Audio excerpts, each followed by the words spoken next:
just say that's going to be a slow process when you talk about Justice Department, whatnot. The Department of Justice, actually, that's just a name for a people who are assigned to do investigations on things that shouldn't be done. That's what justice is supposed to be about.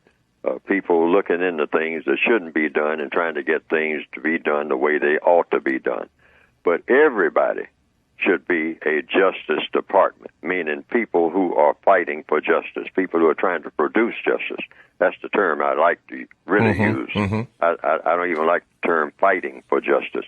I like to use the term trying to produce justice, because it's never been produced. That's guaranteeing that nobody's mistreated. Now you have to do that at the daily level on all your interactions. So when it gets to people being specific, like the incident with the officer, black people are going to have to look at the situation as it is, not like you want it to be. Look at it as it is. Start with that. Now, the situation is we are prisoners of war.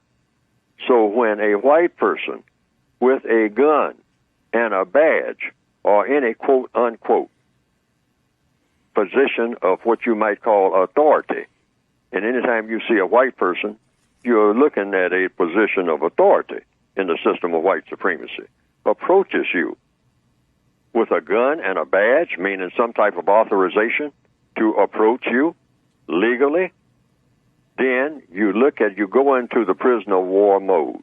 You're already a prisoner of war. What would you do as a prisoner of war and you're approached by a prison guard that's walking up to you with a badge and gun and says, I want to talk to you, or I want you to do something here.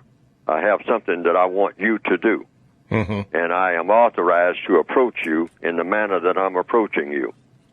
Now, what are you supposed to do?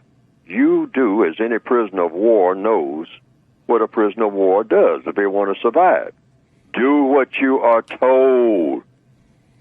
Don't stand in the middle of the street waving your arms and making an argument and pleading your case or telling them about who you are and what you stand for, and they ain't got a right to do this and ain't got a right to do that. We're going to have to get real about our situation. You can handle this later.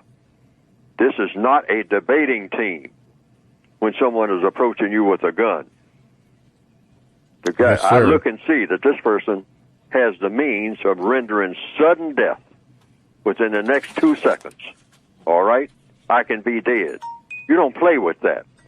We got to stop playing with serious situations. We are in a war. We got to act like it.